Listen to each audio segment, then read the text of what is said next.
Welcome. I'm so joyed to have you here today to share with you this masterclass. We're going to be talking about something which might sound a little contrary, although if you're a yoga teacher and have been teaching for any amount of time, you know this topic of burnout can be really real.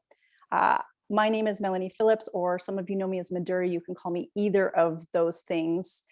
And I've been teaching yoga for over 21 years now. And throughout that 21-year period, there's been a lot of changes, both in my personal life, in the world, as we know, and in the world of yoga teaching as well. And I have definitely gone through periods of time where I felt burnt out. So originally, I was teaching at a ton of different yoga studios in Vancouver, Canada. And I had a bicycle. I couldn't afford a car or a vehicle at that time. So I would bike around from one studio to the next, to the next, to the next. And I was much younger then, obviously, but it took its toll. Like my knees started to feel it. And I would sometimes have to get up at 5 o'clock in the morning and bike through, November rains in Vancouver, if anyone's experienced that. Not super fun to bike across town to show up and teach a 6 a.m. yoga class at a gym, all sorts of things. I've taught in so many different kinds of scenarios, from racquetball courts to people's living rooms to Langara College, where I taught the yoga teacher training program for 7 years and was involved in the curriculum development and one of the head teachers there. So I've had some experience at teaching yoga, as well as at retreats and workshops and events around the world as well. So I feel very blessed that I've had this opportunity to teach. I never set out to become a yoga teacher. It was never something that I was aspiring towards. It was really just life kind of, sometimes clicks us into a certain place.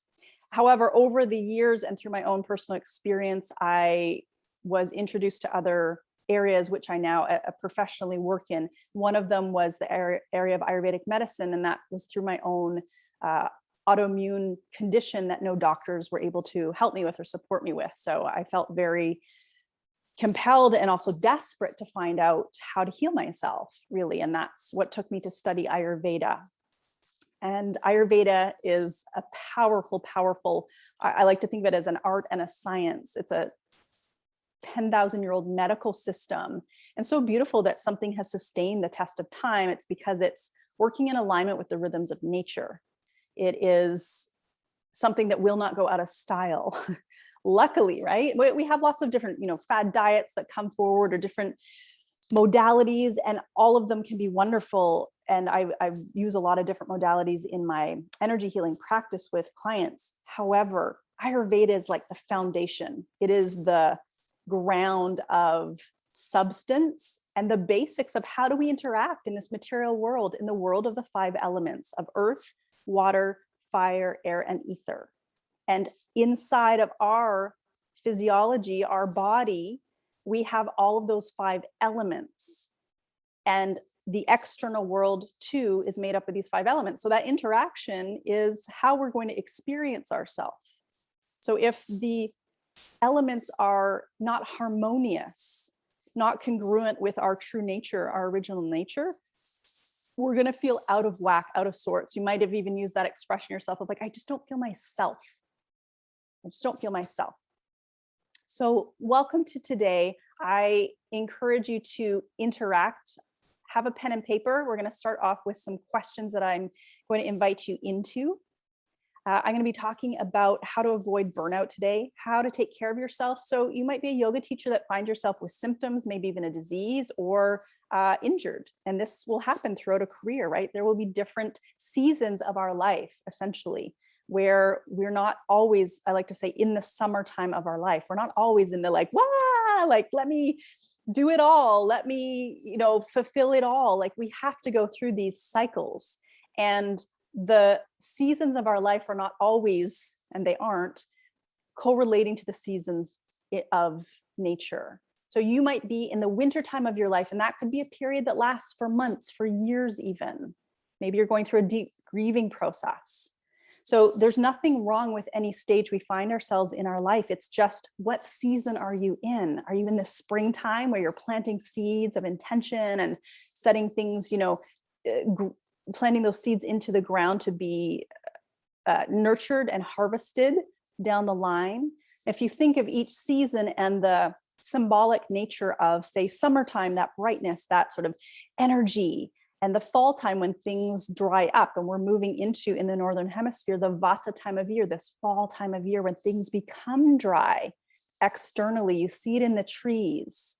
The leaves dry up, they turn color, they fall away to be decomposed.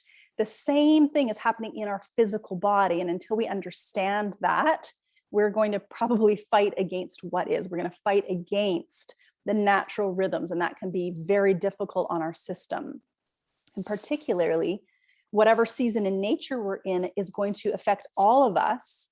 However, if you have more of that Vata energy, that light, dry, rough, cool, mobile energy in either your constitution or in your current state, which is an imbalanced form of this expression of energy, you're going to find this time of year where the Vata is even elevated. You might feel more anxious, more light, perhaps constipation or worry or feeling cold, cold hands, cold feet. All of the Vata type symptoms might be amplified during the Vata time of year. So we're going to talk a little bit today about how to reconnect to your own practice, to your own sadhana, and to your yoga teaching. If maybe you're yoga teaching, but you're like, just not feeling it anymore. Just feeling a little like, oh, or gosh, there's been this global pandemic and I've had to teach online or not teach at all or do things in a different way. It's like, how do we continue to cultivate resiliency irregardless of what is happening outside? Because here's the thing, life is going to keep changing. And we may have been under the illusion that we knew how life was going to be. And I think we might all agree that in the last year and a half, it's been a real wake-up call to, there are things way beyond our control in different facets of life that we need to take responsibility for. How am I meeting life? How am I meeting what arises inside of me? What fear, what anxiety, what overwhelm? And I believe that the tools of yoga and Ayurveda are essential for this time on this planet, that it's no longer a nice kind of thing that we can study and be like, oh, that's great, I can know about what foods to eat this time of year. Yes, that's all wonderful, but we need to expand beyond that and get so clear and so strong into who we are, why we're here on this planet, and how to keep our physical body healthy. Because if that's not healthy, it's very difficult to be a contribution. So Ayurveda and yoga give us the foundation to live in this body. Traditionally, yoga was a spiritual science. It was about our liberation. And now it's like Warrior Two. How do you do a handstand in the mainstream, right? And we see these sister sciences of Ayurveda teaching us how do we keep our physical body healthy so that we can do our spiritual practice. And I'd like to extend that into how we can fulfill our dharma, how we can show up fully for ourselves, be present for ourselves, because you are worth being present for. You are such a beautiful spark of divinity, an extension of this light, that you are worth your presence and your own compassion. And when we're in that vibration, when we're in that alignment, then we can show up for others. And so often we've been taught it's the opposite. We got to show up and give, and do. And then we get burnt out. And then what happens when we're burnt out? We're resentful a lot of the time because we've betrayed ourselves, because we've gone against that own inner knowing and made ourselves sick or not taking care of ourselves. And the betrayal of self ties into dis-ease. We need to honor, respect, and know how to take care of our unique body temple. And everybody has a different need and needs. And that's what I love about Ayurveda. It's not one size fits all. It's find out your constitution, how you live and work optimally as the seasons change, as the phases of your life change. This is all essential so that we can work preventatively, not wait till something's broken to go, oh, wow, I've just been diagnosed with this disease. Well, as we know from Ayurveda, disease doesn't happen overnight. There's 6 phases. It takes time. There's a process. And if we're not attuned to this body temple, we will bypass the listening, the presence, which is communicating to us and with us what is going on. And Ayurveda teaches we can pay attention to the subtleties of sleep, digestion, elimination. If those are off, something's off. And sometimes those are off for years and we just think, oh, well, it's just a little bit of gas, just a little bit of bloating, just a little bit of constipation, no biggie, that's just normal. Because truth is, you went to the doctor, they're not going to say anything or do anything. They're just going to be like, take some Beano or whatever they would tell you to do. All right, don't forget to hydrate too. Hope you got some tea or water with you. So my first question for you to write down on your paper is how you currently feel about your health. Do you have any symptoms? Do you have any injuries? Do you have any illness? If so, write those down. They might be really subtle things like, yeah, I'm not sleeping great lately, or my digestion's a little bit off, or I've got pain in my lower back. And they might be more mental or emotional symptoms, anxiety, depression, feeling ungrounded. Write that down too. Just want to get a real sense of this point that you're at today, like taking a photograph of this moment.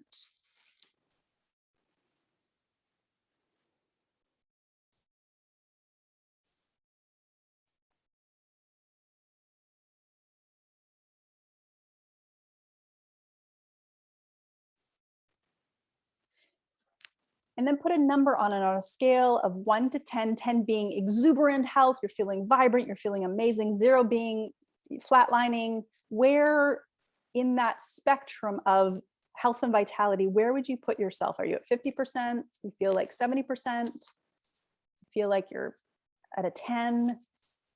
Just put a number.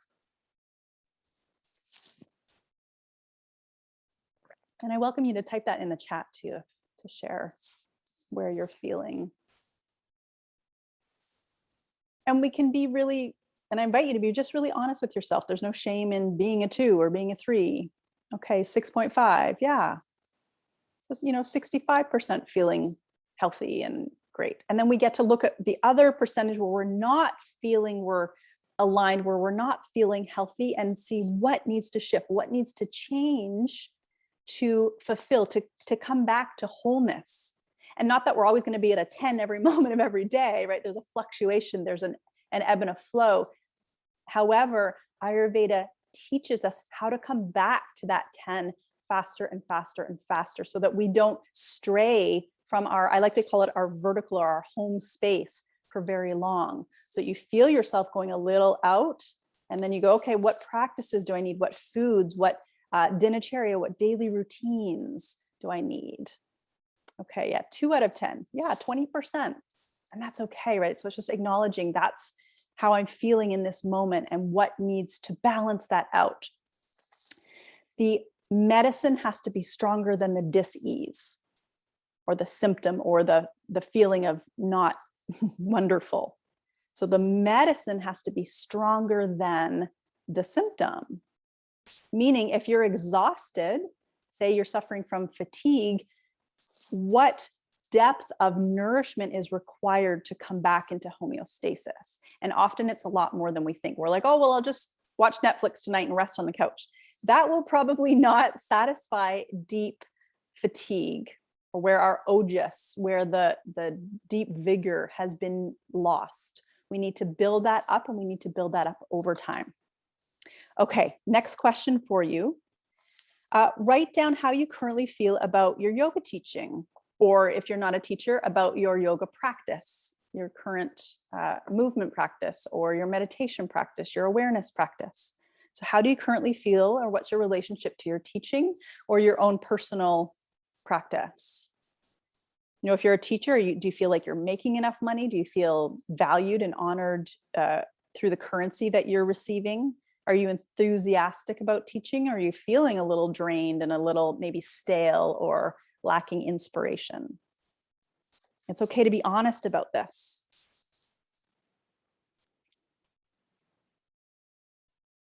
I think sometimes as yoga teachers, we think we have to be this like om, peaceful something walking around every moment of the day, and we can bypass the raw truth of where we're at. So I invite you to, for yourself, feel into that and know that it's okay wherever you find yourself today.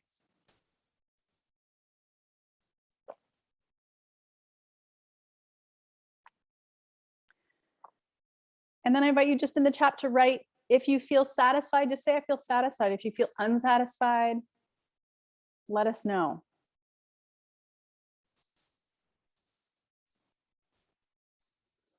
Okay, a response here, feeling fine when I'm doing the practice, but tired afterward. Right, so that's a great acknowledgement of how do we manage energy that way, and is the practice too strong for the container, for the level of ojas or that resiliency, that vigor, or what needs to happen so that there can be more sustained energy, more balanced energy, so that we don't burn ourselves out, so that we don't fatigue ourselves. You know, yoga is very different. I was trained to understand yoga very different from exercise, and was taught to work to half the capacity through our yoga practice. So only 50% of your capacity.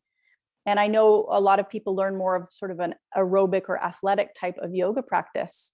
However, we need to make sure that we're not overextending and feeling depleted after, because then we're not really getting benefit from the practice. Response here, I inspire my students, but need to do my own practice in the same way. Beautiful. Yeah, and as yoga teachers, you can't have your practice be when you go to teach. They need to be different things, and I'll talk a little bit more about that. Another response, non-existent in both practice and teaching right now, but I'm just 12 days post-birth. Yes, so perfect, you're in the perfect place. 12 days post-birth. So I finally released my business as someone else to babysit for 6 months. Beautiful, and such a reflection of self-respect and self-love and the time that you need to nurture yourself and your new babe. So beautiful. All right, so first we're going to start talking about why Ayurveda is essential to your own personal sadhana and to thrive as a yoga teacher. I really believe in, and I've seen this because I've taught so many yoga teacher trainings over the years, and currently teach my advanced Ayurvedic yoga training for teachers. How many teachers do not have their own practice? They either just go teach and they think, well, that's me doing my yoga practice, or they don't have a daily sadhana. And I'm not talking about having to, get on your mat for an hour and a half every morning. Your sadhana might be mantra, your sadhana might be meditation, your sadhana might be chanting. It can be very personal to what is going to keep you aligned. My personal asana practice is very gentle. It's very minimal. It's really to get my body in a place that I can go through my day, that I can be present, that I can show up. So depending where you're working, and I've had a morning sadhana practice for about 25 years, and it's rare that I miss that. And it hasn't changed too much, which is sort of interesting. I think there were phases where it was maybe a little bit of a stronger practice, and I want to work efficiently, and sort of what's the right amount of effort, of action, kind of like the Goldilocks and the Three Bears, right? They said, it's too hot, it's too cold, it's just right. And the chair's too big, it's too small, and it's just right. That's what we're looking for in Ayurveda. For you specifically, what is the path of flow? What is the place that you are most aligned and vibrant? And what feeds that? Because sometimes if we're doing an incorrect yoga practice, whether it's pranayama or asana, we can take ourselves out of balance. And that's something I really feel like I want to shout from the rooftops, is if we're not doing yoga correctly for our unique constitution and current state, we could be taking ourselves further out of balance. And I think that's something that's not known or acknowledged in the yoga world, because we think, oh, yoga, it's healthy. Well, let's be a little more skillful, a little bit more refined in that understanding and expression. So you might have heard a little bit about Ayurveda in your yoga teacher training. Maybe someone came in and taught for an hour and talked about it, and you heard the words Vata, Pitta, Kapha. Maybe you studied in depth, read a book, done some workshops, or maybe it's all brand new to you completely. So unfortunately, without Ayurveda, we're only really getting 50% of the benefit of yoga.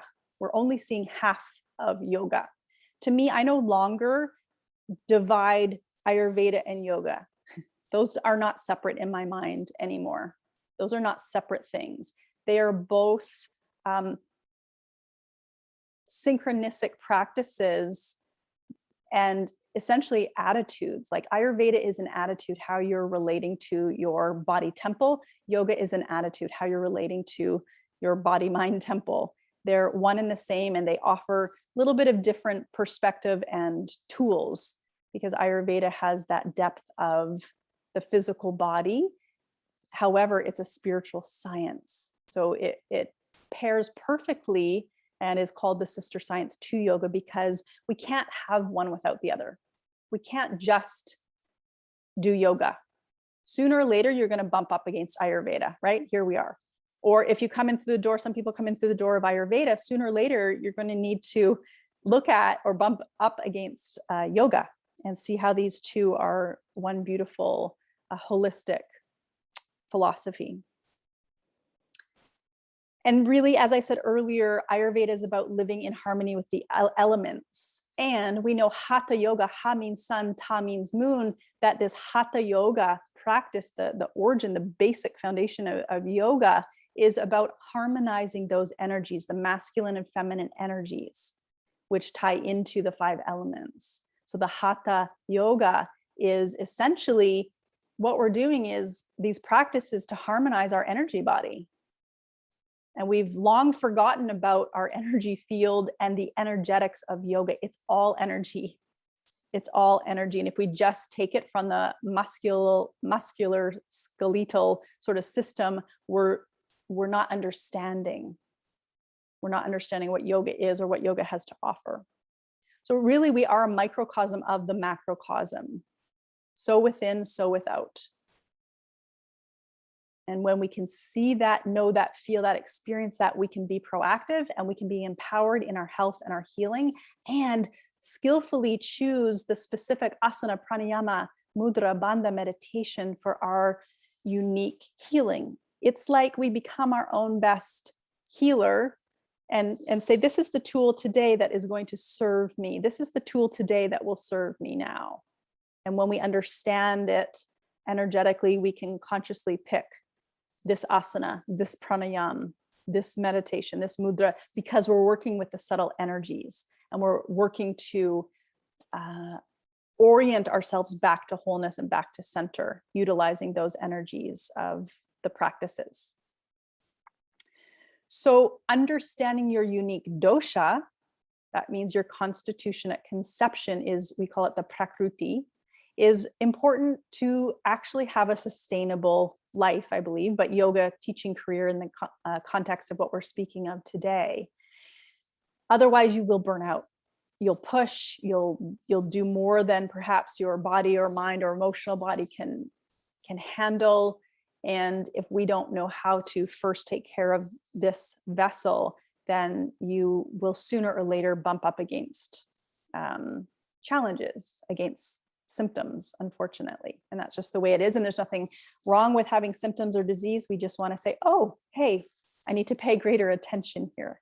Something's calling my attention. Something is saying there's a little bit more focus required in a particular area, physically, mentally, emotionally, or energetically. So prevention is what Ayurveda does best, so that we work to create an environment for healing to occur and for healing to be sustained. So your inner environment, made up of not just your cells and tissues and bones and blood, but also your psyche, also your energy body. In yoga, we talk about the 5 koshas. All those 5 koshas need to be in their harmonious place. So we work preventatively. We go, oh, we're transitioning into the fall season. And we know that at the junctures of the season, it's a weak point. It's a weak point. So how are you preparing? How are you transitioning at this juncture of the season? And this is in Ayurveda well known that we must take great care at these junctures to transition smoothly, to prepare to see what has been the effects of the previous season, So perhaps if you're in the Northern Hemisphere, like I am right now, the heat has accumulated from the summer. What happens if we get too much heat? Eventually things dry out, and then we move into Vata season, which is dry, light, cold, rough anyway. So we've got a lot of dryness. We've got a lot of lightness. Often at end of summer, it can literally be like burnout.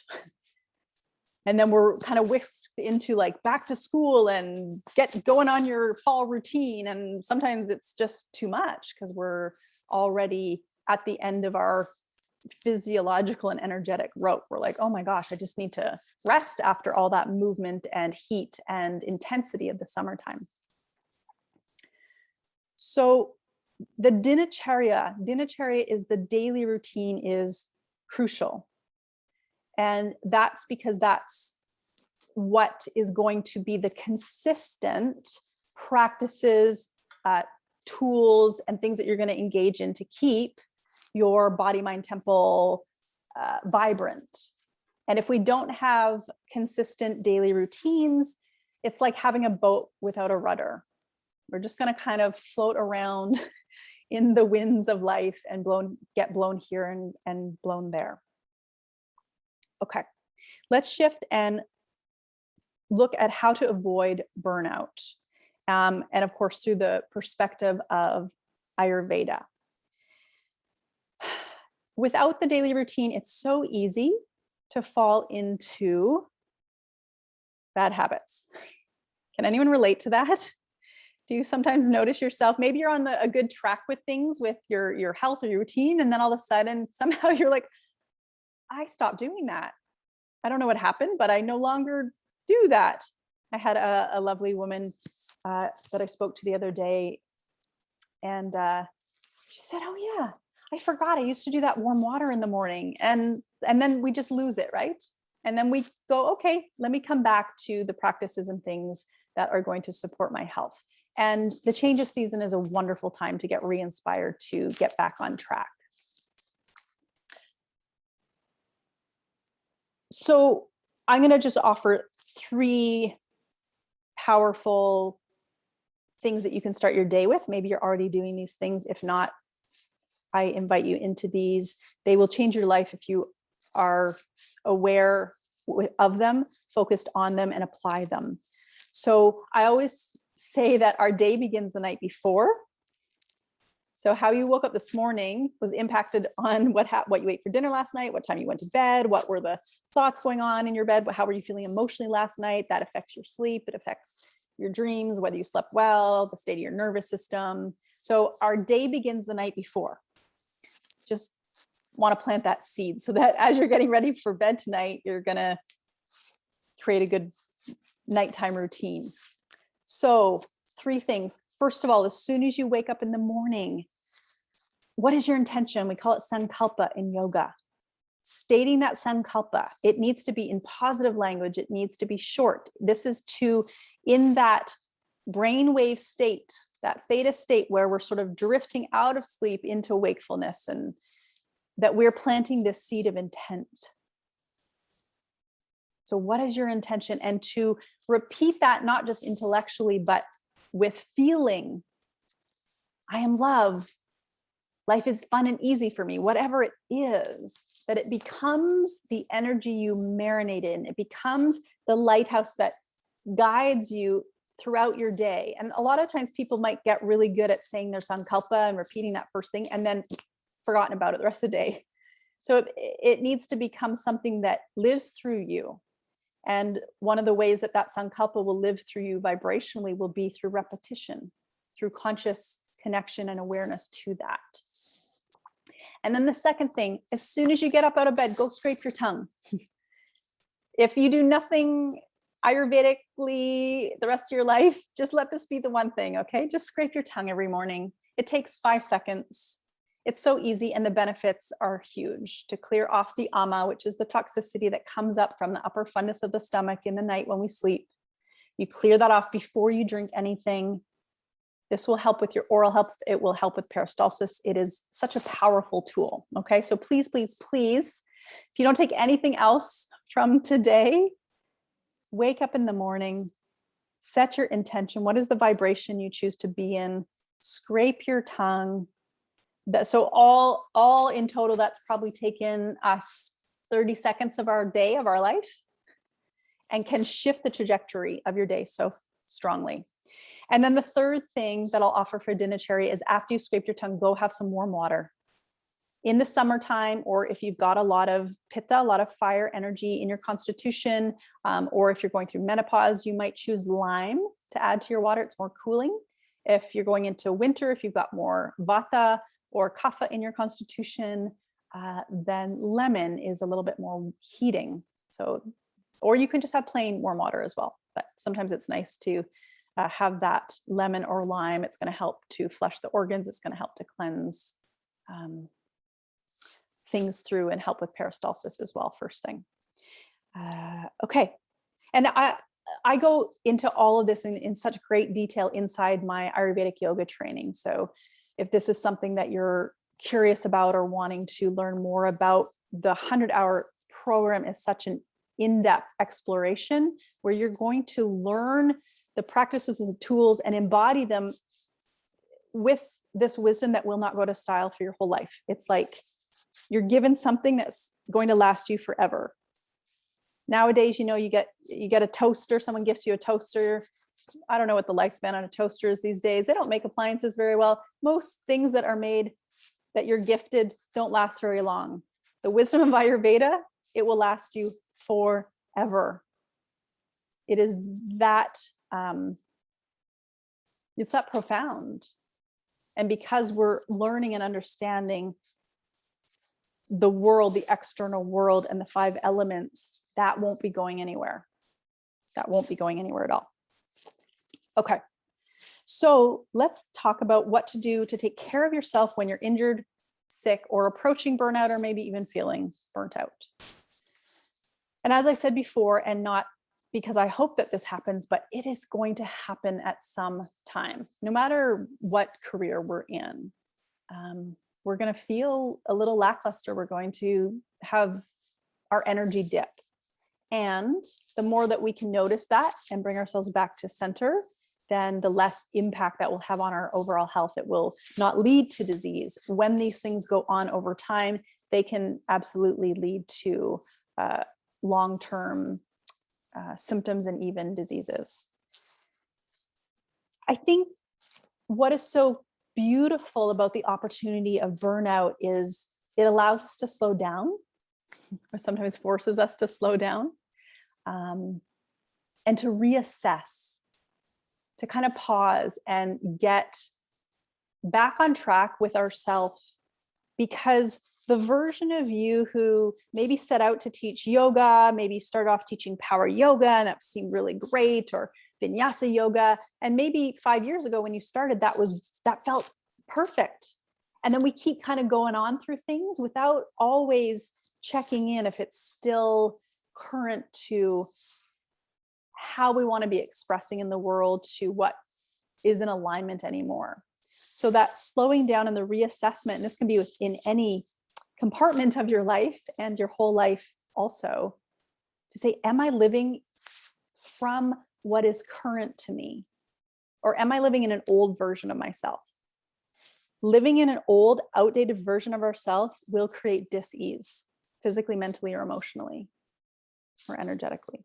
It will, because our soul, the higher self aspect, is saying, hey, you're not who you were 2 years ago, or even 2 weeks ago. What do you need to upgrade? It's like if we don't upgrade stuff on our computer, I used to never click the yes because I didn't know what it was. I'm like, upgrade, I don't know, install this, what?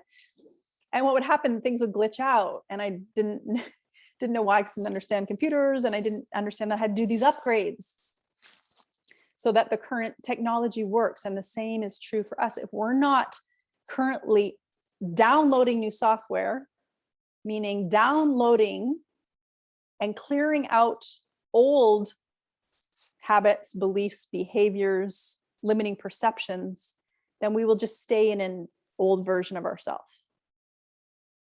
And we're here to evolve. We're here to grow. I don't want to be the yoga teacher that I was 10 years ago or 20 years ago.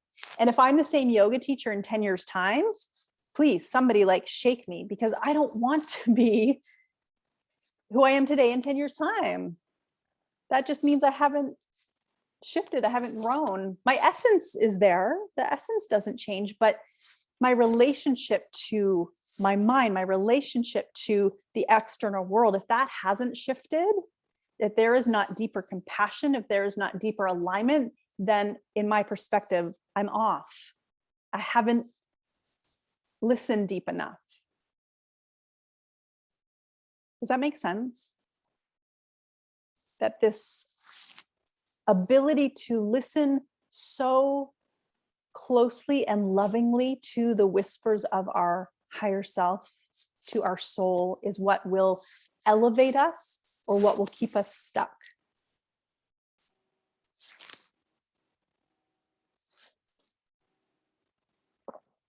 So what are some things that we can do? I talked about, pausing. Sometimes that's a forced pause. Sometimes that comes through a divorce, an accident, an illness, a lockdown. And other ways that we can meet this is through journaling, through meditation, through being in nature. There's going to be a practice that is unique to you, that feels most connected for you. And I encourage you to follow that, to do that. It doesn't have to look like anybody else. Our spirituality is very personal. Spirituality isn't necessarily sitting down in lotus posture for an hour every day. It doesn't matter. It's like, how is your practice affecting your relationship to your inner narrative? That is what is going to determine growth. So I really believe that if we were gauging it, if we're gauging our spiritual evolution, it would be looking at what is our capacity to love. Not be nice, not be a pleaser, very different. What is our capacity to love? And not just our friends, our family, our community, but ourselves. So what is that relationship to the thoughts inside of our head, to our inner narrative? So let me ask you right now, and you're welcome to write this on your page or type it into the chat. What self-care practices do you currently have in place? What do you do that fills you up, that's consistent, that's daily? What are you engaged in? I'd love to hear. So feel free to write that in the chat. What are you doing?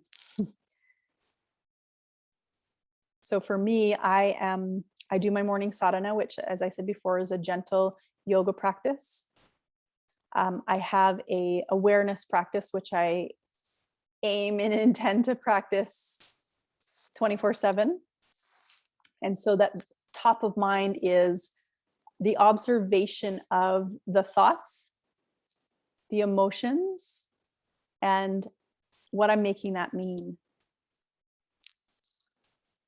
Okay, tongue scraping, self-massage, and short meditation. Beautiful. What beautiful practices. The self-massage, I'm glad that that was brought forth, is a phenomenal Ayurvedic practice, excuse me, called Abhyanga, and that's wonderful for this time of year. Okay, daily self-massage, plus I've hired a postnatal doula. Amazing, awesome. Yoga nidra, biking, lemon water, tongue scraping, and eating healthy. Great. And baths. Oh, that's one of my favorite too, is the baths. I feel like I've just re-entered bath season. In the summer, I don't feel as compelled to sit in a warm tub of water, but the last few weeks, it's like my nightly bath with Epsom salts. I put a little bit of oil in the bath to help to absorb the Epsom salts. I just put a little bit of coconut oil and then some essential oils, a few drops. I've been using geranium, lavender, and rose lately. I just really love those floral scents. They're great for the heart. Wonderful practice. So baths, yeah, everyone's like, oh, baths. Isn't a bath one of the most gorgeous luxuries and practices? I think it's because it brings us back to that feeling of being in the womb, right? Where we're just floating, warm, safe, contained, like the bathtub acts as a container. So baths, warm baths, are a great practice for pacifying Vata. So wonderful for this fall and winter season. And a lot of these things just seem like natural, right? Oh yeah, of course. We naturally feel inclined to have a warm bath, or wear cozier sweaters, or eat more soups and stews at this time of year. So follow that. We can also get sidetracked by a lot of mainstream media and information of like, well, salad is healthy. And so people are in the middle of winter that have Vata constitution and Vata current state or Vikruti trying to eat salads because they think it's what's healthy. And meanwhile, they're creating more obstacles for themselves and their health. And this is what I love, love, love about Ayurveda, is the teaching that says, listen, first of all. And it's in some ways very basic and simple. If we get out of our mental gymnastics and into, like, think of how your grandparents or great grandparents lived 100 years ago. What foods were they eating at that time of year? Probably what was grown in their garden or locally, right? They're going to be connected to the seasons in a much different way than we are now, because we can go to Safeway and buy a pineapple in the middle of February in the winter time here. So the disservice of this sort of world economy is that it makes it harder to listen because there's so many choices, and we don't know anymore. Well, what do you mean? Pineapple isn't good in February to eat? Probably not if you live like me in Canada or somewhere like this. Okay, some other responses to daily practices. Gratitude practice, beautiful. Scraping, brush teeth, belly rolling, warm water with lemon. Oh, belly rolling, I think Uddiyana Bandha perhaps, or Nali is what you're referring to, yogic practice. Warm lemon water, meridian slapping and stretching, awesome. Yeah, the meridian tapping in, for anyone that studied with me knows that's something that I love and will teach in my retreats and courses every single day. Just all the simple tapping. It stimulates. It's such a rejuvenating practice, and simple and quick. Listening to prayers from the freedom course that you did with me. Meditation or envision my day. Awesome. I love that. Tongue scraping, warm water, qigong, and running or walking. Fantastic. Okay. Yes. And it will change in the different seasons of our life, and the different seasons are our self-care routines as well, right? What do we need more of at this time? We keep asking ourselves that. Another thing to consider is, who is your team of healers? Who do you go to for tune-ups or for your support? So that might be an RMT, an energy healer, or an Ayurvedic practitioner, a naturopath, an acupuncturist, a coach. Who is on your team? And maybe you're like, well, I don't have anyone. Like, I highly encourage you to have a team to support the well-being of your organism. And so for me, I am more to I gravitate towards like the energy healing, because that's something that I live, and something that I teach, and something that I utilize. So I get energy healing support, and then also coaching, mentorship, because I believe that if we are not seeing our blind spots, we're going to keep kind of spiraling around. But you get to decide what works best for you to keep you in the most optimal version of you, because life is short, not to be trite, but it is, and there's no time to waste in old patterns of, oh, I'll do it later, maybe another time, I can't afford it. Like all of these ego excuses that we will make for maybe it's taking care of ourselves or committing to the things that really light us up. Like, this is our life, and it's here passing us by literally as we speak, as I speak. And so the gratitude for that, someone mentioned gratitude and appreciation for that, and then getting clear about, where am I not feeling whole, and what is it going to take to live the greatest expression of me, to truly fulfill my dharma, the soul contract that I came here onto this planet to fulfill. And my personal belief is that we did not come here to suffer endlessly. And the suffering is not because of what's going on out there, it's because of what we're thinking and believing in here. And so if we don't know how to come back to wholeness. And if we don't have support around that, it can create years and years of suffering, decades, even lifetimes of suffering for people. Okay, how can Ayurveda help you heal? Also to help your students, right? The more that you become aligned and understand the more subtle aspects of Ayurveda, you can bring that into your teaching, you can bring that into your one-on-one work. And also this is going to help to heal your pocketbook. And what do I mean by that, right? Your why is important. Why you do what you do matters. And if you're not connected to that every day, you will likely feel the wind in your sails being just kind of like blah. That inspiration will be lost if you've forgotten or have disconnected from the big why. So maybe for me, my why for why I created the Ayurvedic yoga training was because I was sick with an autoimmune condition for almost a decade.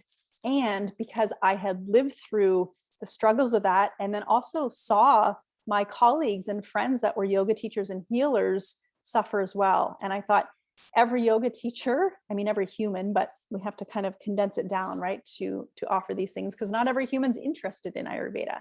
But I do believe that every yoga teacher needs this foundational information for their own lives, and so that they can really offer a class based in ahimsa, based in nonviolence. Because through our ignorance, if we don't know, and I was there when I first began teaching yoga, I didn't know about Ayurveda. I started teaching out power yoga, and I had, people coming to my classes that when I look back now, I didn't know at the time, it was not helpful for them. It was not healthful for them to be in that class. So the more we become skillful in the subtle energetics of our understanding of the asana and the pranayama and the mudra and the bandha and the meditation, the more our yoga classes can be healing, consciously healing and helpful, opposed to just sort of ignorantly generic and not really knowing. It's tricky because in the West, many of the classes are like drop-in yoga. It's such a bizarre way to study anything. There's a yoga studio, or many of them that talk about the students as guests, like guests at a hotel. And so it's really taken yoga out of studentship into a commodity. And I'm not saying it's wrong to make money from yoga at all. It's what we do in the world, but the relationship and the understanding of what it takes to actually study yoga has been lost. It's like if you went to go study and learn Spanish, you wouldn't go to a drop-in Spanish class. Can you imagine? Every week, someone's been studying for 10 years Spanish, and they come, and then someone, it's their first day to Spanish class. It's just this drop-in, open, random thing. How is the Spanish teacher going to meet that? And we do that with yoga. And kudos to all of you teachers who navigate that, right? It's not easy, and there has to be a better way. So one of those to work within the context of, well, look, I have to show up at the studio and teach this drop-in yoga class to all different ages and ranges. And okay, fine. So how can you now really hone in on the specific practices that are going to be supportive for people? And that's what Ayurveda will teach us, and will show us that even if we've got 50 random people in a room, how can we teach the best class? We're never going to get it right for everybody, but we can get it righter, right? We can get it a little bit more refined than if we didn't understand these principles. Being in leadership and being a role model is key. And I don't mean being perfect or pretending that you've got it all together. That's not what I'm referring to, but it's like, are you walking your talk? Are you living and embodying what you're teaching? And if not, what's going on?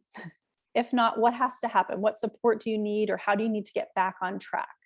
So again, not to judge yourself, just to get really honest with like, okay, I'm showing up and I'm teaching all these things, and then behind the scenes, I'm not living any of it or barely holding on. And that incongruency is palpable. As much as we can like put on the face and om and do all that, we need to really heal. And I'm not saying be healed before you teach. No, we're all a work in process. But let's be very, very honest about where our attention needs to be in our own life.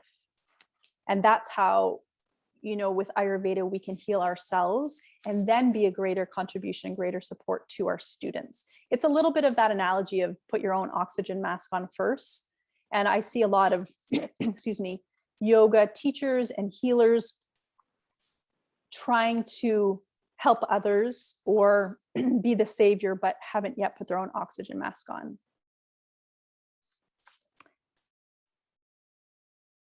And then we need to remember too, as yoga teachers, that we're representing a lineage, we're representing an ancestry, we're representing this beautiful arc of all the teachers that have come before us.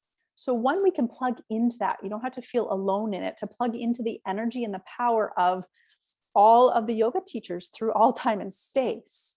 So we can call upon that energy into ourselves, into our hearts, and into our energy field for support.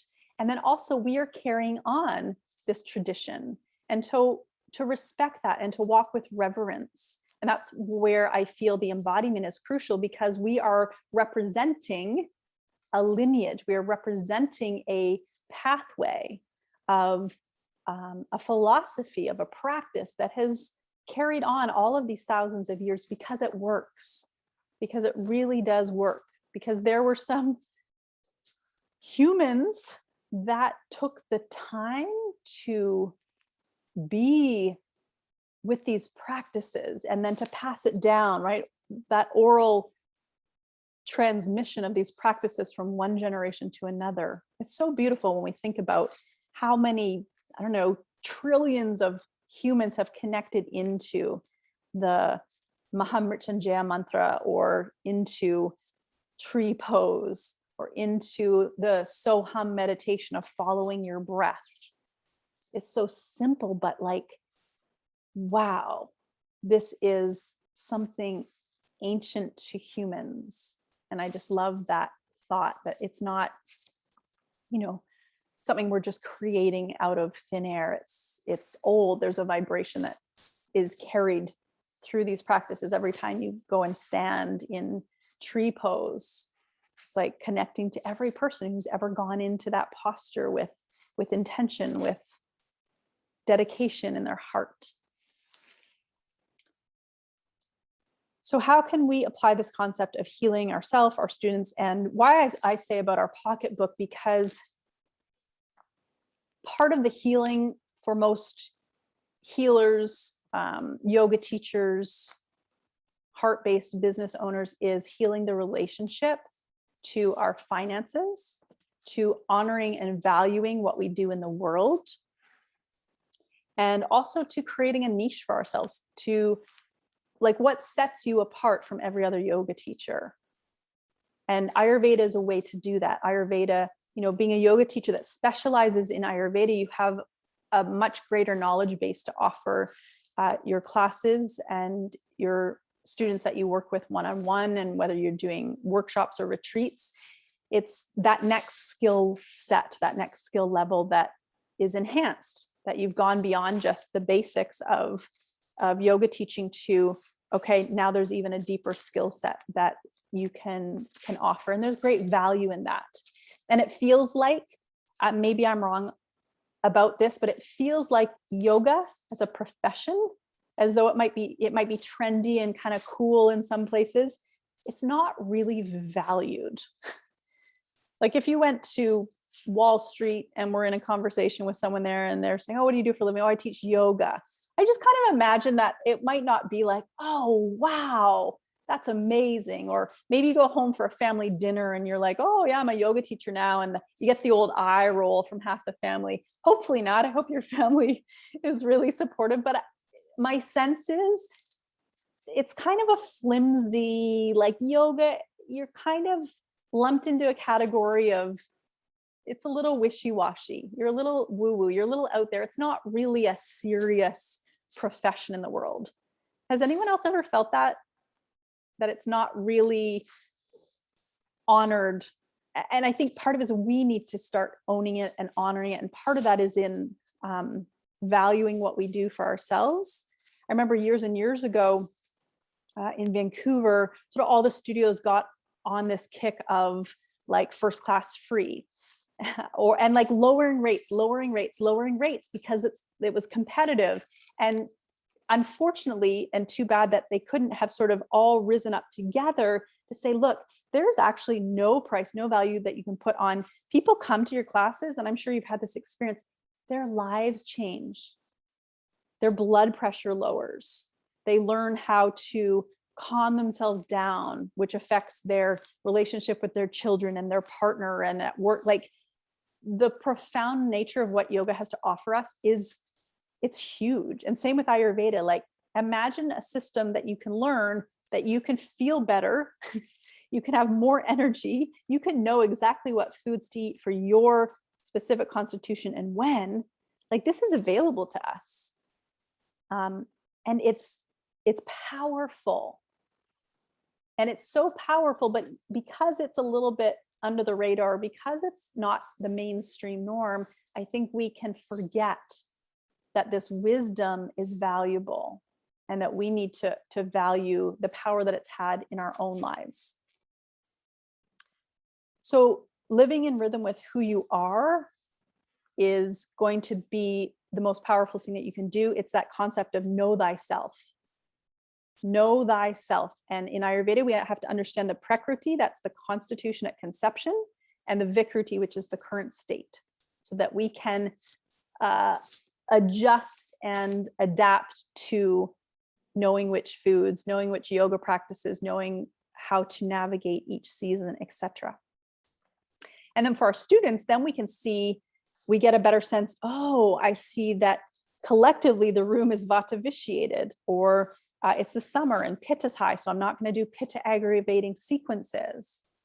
So we can understand our students in a deeper way as well, when we really see, oh, that's what's going on in the individual student and in the group of students, right, that come to the class as a collective as well. So getting clear about, what makes you unique in your offerings as a yoga teacher, and are you valuing that? Are you honoring that? And are you embodying that? Those are the key concepts. Those are the key things to keep asking yourself and considering for yourself. So take a moment now, and on your paper, and whether you're a yoga teacher or a practitioner of yoga, writing down, what are 3 qualities that you admire about yourself that enhance your teaching, that are unique gifts that you bring that maybe other people don't bring. So what is unique about you and the gifts that you bring?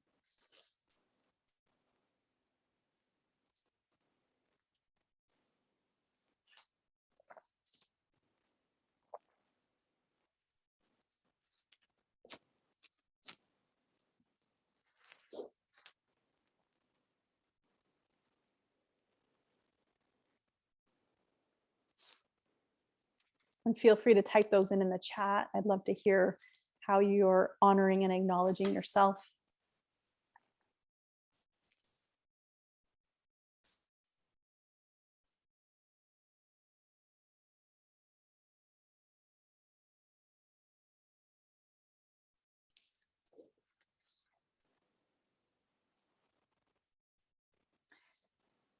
And if this is something, if this wisdom of Ayurveda sparks your interest and calls to your heart, there's a couple of ways that you can learn more. One is simply through my Ayurveda for Real Life program. It's 7 modules. It's go at your own pace. It's a great introduction to Ayurveda, and that is on my website.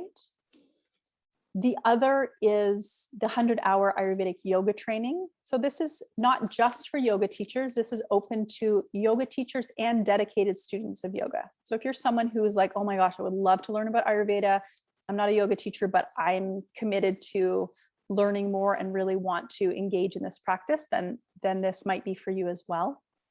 It's a 100-hour program that is based in the embodiment of Ayurveda, so that it actually gets woven into your real life, not just as a concept, but that it is a practice that you can learn and will help to support your health and your healing. So if that sparks your interest, registration is closing soon. So please email me ASAP and we can set up time to have a conversation and see if this program is a good fit for you. You can email me at m@madurimethod.com, m@madurimethod.com, and we'll connect and chat and see if this program will serve your highest and best at this time. All right. Message here. I did the 100-hour course and it changed my life. Yeah, it's powerful when the wisdom of Ayurveda meets our life and when we're called to it. And I do believe that we are literally called. It's like the Divine Mother is like, hey, and something wakes up inside of us. And Ayurveda shifts our whole perspective. I don't know how people actually can make it through life without understanding Ayurveda. My entire day, and not that I'm thinking concretely anymore, it's just how I see the world. I'm just seeing the world and understanding my world through the lens of Ayurveda, and it's helpful. And I'm able now to, despite going through a 10-year autoimmune condition, I now in my 40s have gotten into like rock climbing and mountaineering and backcountry skiing and things that honestly, when I was going through that autoimmune condition, I never would have imagined doing again. I had no energy. I felt like someone had pulled the plug of my energy out of the socket and that I would never do anything fun again, quite honestly. Okay, gifts. Some of the gifts: holding space, accepting who is in front of me, courage to show up during treatments. Beautiful. And then the comment about the 100-hour training, it's a personal development transformation as well as professional development. It really is. And all the work that I offer, whether it's with my one-on-one clients or in my soul-led business program, or in the 100-hour Ayurveda training, really my kind of covert work it's about liberation. It's about looking into the essence of one's life path and seeing, am I aligned with that? And if not, how can I come back to experiencing myself as whole? Because until we're living from that place, it's very difficult to give to the world. Or if we do, we're giving from a place of lack, we're giving from a place of scarcity, and we're not able to regenerate in a way that is based in abundance of energy, abundance of time, abundance of life force. So without that, it becomes very difficult.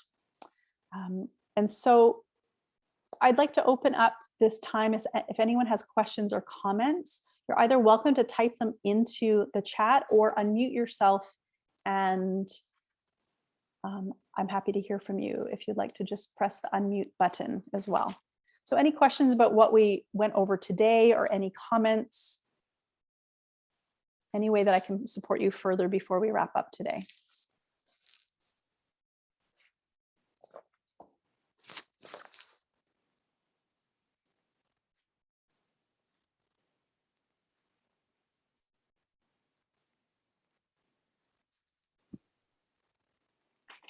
Hello. Hi. I'm curious about the seasons, and you're calling them sort of a weak points. Can you explain that? Like, how do we, just looking at it, how would we look at fall, let's say? Well, so the weak point is the transition points. So from say like summer to fall, where there's like those weeks, I feel like it's happening right now where I live in BC, like it's kind of warm and then the next day it's cold. Like it's summer one day and then it's fall and cold the next day. And then it's hot and then it's rainy. So there's this real inconsistency. So it opens up, I think the simplest way I can say it's like confusion for the body because it's trying to adapt and adjust. And so we're a little bit weaker at the transitions of the seasons. Okay. So this is a time we just have to be really mindful. Often people, will get colds or feel run down at these junctures. So we just want to be really mindful at these transitions of like, How are we bolstering our immune system? How are we supporting ourselves to transition from what was to what is becoming? Okay. Thank you. You're That's great. welcome. Yeah. Great.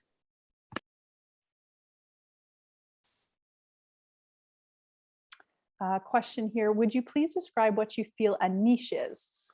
I think the question is in regards to yoga teaching. I'll respond to it that way anyway.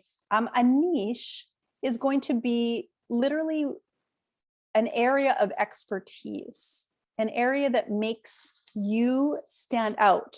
So what is unique to you? And we all have a different history and a different life.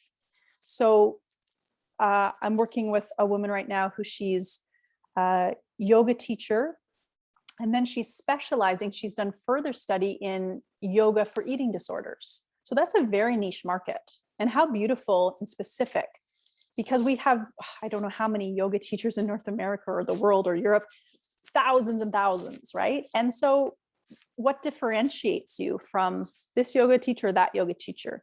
In North America now we have Yoga Alliance, which is just a registry, but it kind of gives the delineation between 200-hour yoga teacher or 500-hour sort of ER, like experienced registered yoga teacher.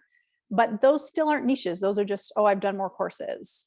So my sense is that as we move forward in yoga and more people become teachers, that unless you have a niche, unless you have some specific way that you work with people, that it's all going to get watered down. So to get or to be of greater service. So I feel like I can be a greater contribution when I go to teach a yoga class because I understand Ayurveda. Whereas when I just first started learning about yoga and teaching yoga, great, I did the best that I could at that time, and it's all a process of growth. And I teach a better class now, a more skillful class, I should say, because I can read the energetics of the room differently. I can read the energetics of the individual. I can understand what's going on, what time of day is it, what time of year is it, what climate, what season, all of the things that we need to consider to teach a yoga class, so that we're not, say, going in and teaching an evening yoga class and teaching certain practices that are stimulating. So people walk out there all jazzed up, but then they can't sleep because their nervous system has been so stimulated that they are now going to have difficulty falling asleep. So that's what I feel a niche is in this context of teaching yoga, something specific and where you are skilled in and passionate about, something that you really believe in is important too. Great, you're welcome.